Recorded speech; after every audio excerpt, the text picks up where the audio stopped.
5 disturbing recordings left by missing persons. The most terrifying mysteries are those that leave behind only questions and no answers. In these cases, the final recordings of people who vanished are the only clues we have left. But listening to them might just give you chills. Here are 5 disturbing recordings left by missing persons. This is the last recording from Robin Ward, a young botanist who ventured into Grey Ridge Forest in search of a rare orchid, never to be seen again. Robin was known for his adventurous spirit and his passion for discovering new plant species. His journey into the forest was supposed to be just another expedition, but it turned into a haunting mystery that still baffles everyone who hears his story. The forest itself is a character, a living, breathing entity that seems to swallow those who dare to enter its depths. It's as if the trees and the underbrush conspire together, creating a labyrinth that confounds even the most experienced explorers. The deeper you go, the more the forest seems to close in around you, its dense foliage blocking out the sun and casting eerie shadows that play tricks on your mind. The recording begins with the sound of heavy breathing, each inhale and exhale punctuated by the rustling of leaves. Robin's breaths are labored, as if he's been running or is in a state of heightened anxiety. The ambient sounds of the forest, chirping insects, distant bird calls, and the occasional snap of a twig create a symphony that is both beautiful and unsettling. It's clear that Robin is already deeply unnerved, his voice a mere whisper against the backdrop of the forest's symphony. His tone is filled with a mix of fear and determination, a stark contrast to the confident young botanist who entered the forest just days before. The forest's oppressive atmosphere seems to weigh heavily on him, amplifying his every emotion. I don't know how long I've been lost. The days and nights blend together in this endless sea of green. Every direction looks the same, and my compass spins wildly, as if the forest itself is distorting reality.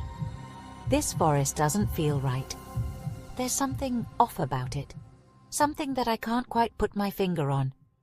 It's as if the very air is charged with a malevolent energy, making the hairs on the back of my neck stand on end.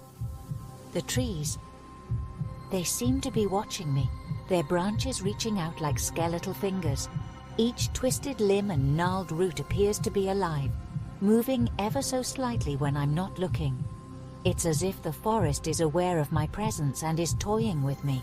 The rustling grows louder, closer, as if something is moving towards Robin, circling him.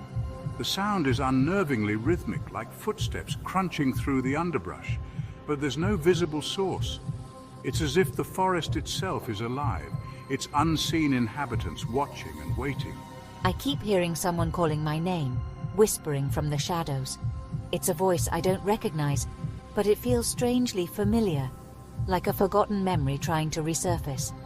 The whispers are persistent, growing louder and more insistent with each passing moment. It's like it's trying to lead me somewhere. The whispers seem to be guiding me down a path that wasn't there before, a narrow trail that winds deeper into the heart of the forest. I feel compelled to follow, even though every instinct tells me to turn back. The rustling stops abruptly, replaced by an almost deafening silence. It's as if the forest is holding its breath, waiting for something to happen. The sudden stillness is more terrifying than the noise, a void that seems to swallow all sound and light. It's the kind of silence that presses in on you, suffocating, amplifying every rustle and creak, every snapping twig. Each sound is magnified, echoing through the trees like a gunshot. The silence is so complete that it feels like a physical presence, wrapping around me like a shroud. Then a faint whisper, barely audible, seems to emanate from the very air itself. It's a sound that sends chills down my spine, a voice that seems to come from everywhere and nowhere at once. The whisper is almost hypnotic, drawing me in with its eerie cadence. It's impossible to discern the words, but the tone is undeniably menacing. There's a malevolence in the whisper that makes my blood run cold, a sense of impending doom that I can't shake. It's as if the forest is warning me, or perhaps taunting me with its cryptic message. Robin's voice, when he speaks again, is thick with terror. His fear is palpable, a raw and visceral emotion that cuts through the recording. It's clear that he's reached the end of his rope, his mind fraying under the relentless pressure of the forest's unseen forces. If anyone hears this, don't come looking for me. The forest has claimed me, and it won't let me go. Save yourselves and stay far away from this cursed place. Stay away from Grey Ridge Forest. It's not just a place. It's a living nightmare. A trap that ensnares all who enter. The recording ends, suddenly leaving an eerie silence in its wake. The abrupt cutoff is jarring, a stark reminder of the unknown fate that befell Robin Ward. His final words echo in the silence, a haunting plea that lingers long after the recording has stopped.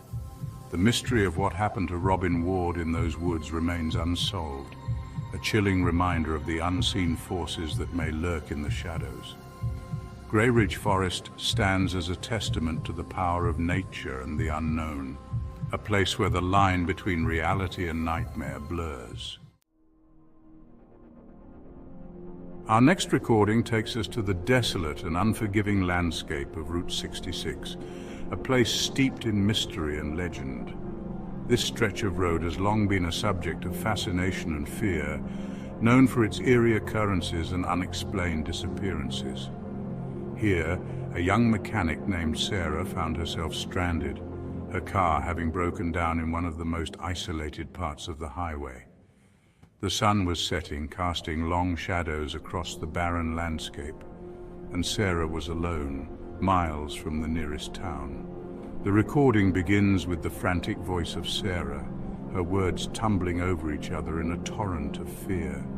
She had been trying to fix her car for hours, but to no avail. The growing darkness only added to her sense of dread. My car broke down. I've tried everything, but it just won't start. On the old highway. There's no signal out here. I can't call for help. The sound of static crackles through the recording, a harsh, grating noise that seems to claw at the edges of Sarah's voice. It's as if the static itself is alive, a malevolent presence in the otherwise silent desert. But something's coming through the static on the radio. It's faint, but I can hear it. It's calling me by name. How does it know my name? The static intensifies, and for a moment it sounds almost like a voice, distorted and inhuman, but undoubtedly speaking. The words are garbled, but there's a chilling clarity to the way it says her name. It knows I'm alone out here. I don't know how, but it knows.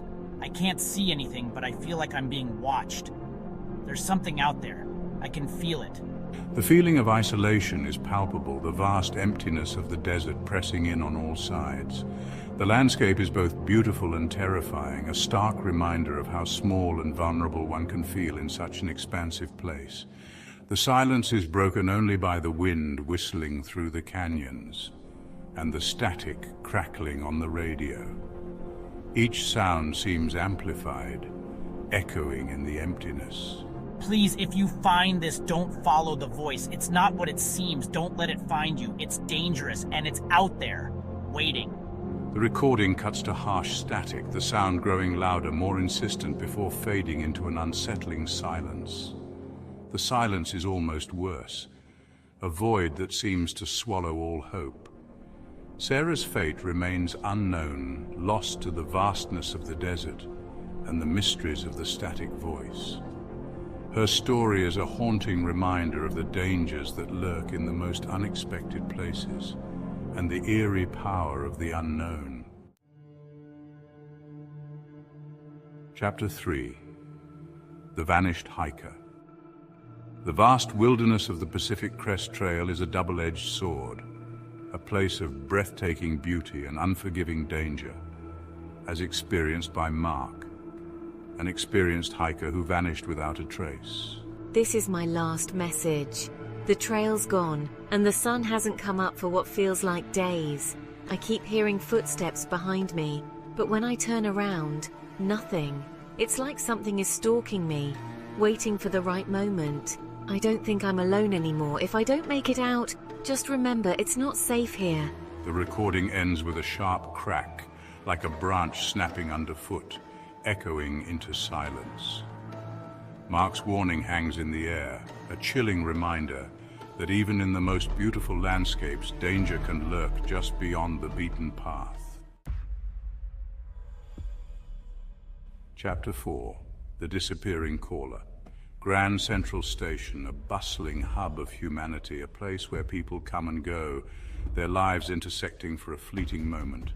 It's a place filled with stories, some mundane, others extraordinary. But amidst the hustle and bustle, there are tales that remain hidden, shrouded in mystery. But for one man, known only as Michael, it became a prison, a labyrinth from which there seemed to be no escape. He wandered the corridors, each turn leading him deeper into confusion and despair. I'm trapped at the train station. It feels like I've been here for days, but I can't be sure. Time seems to have lost all meaning. I've been trying to leave. No matter which way I go, I end up back here. Every path I take loops back to the same spot, as if the station itself is playing tricks on me. It's like the place is in a loop. The hallways repeat endlessly, and the platforms seem to stretch on forever. It's a never-ending maze. There's no one around, but I can hear something coming from the tracks. I'm scared. It's getting closer. The sound is haunting, like a distant echo of something sinister. If you're hearing this, I don't know if I'm still alive. I've left this message in the hope that someone, anyone, will find it and understand what happened to me. The call ends with a chilling click, the sound echoing through the empty station, a final haunting reminder of Michael's plight. The silence that follows is deafening, a stark contrast to the usual noise of the station. He was never seen again, his disappearance another unsolved mystery in the annals of Grand Central Station. To this day, his story remains a chilling reminder of the unknown, a ghostly whisper in the corridors of one of the world's busiest train stations. Chapter 5. The Forgotten Cabin. Deep in the Appalachian Mountains, nestled amongst towering pines and shrouded in an eerie silence, stands an old, abandoned cabin. It was here that Emily, a young photographer seeking solitude and inspiration, stumbled upon something far more sinister. I found shelter in this old cabin, but I wish I hadn't. There's something wrong here. The windows are scratched, the doors creak even when they're shut, and I keep hearing knocking. But it's not from outside. It's coming from within the walls. I don't think I'm alone anymore. The knocking is getting louder. The recording ends abruptly with a loud thud, followed by an eerie silence broken only by the sound of the wind whistling through the trees. Emily's fate remains a mystery, lost to the shadows of the forgotten cabin and the secrets it holds. These recordings remain unsolved, leaving behind only mystery and fear. What truly happened to those who left them behind? Some secrets are better left in the dark.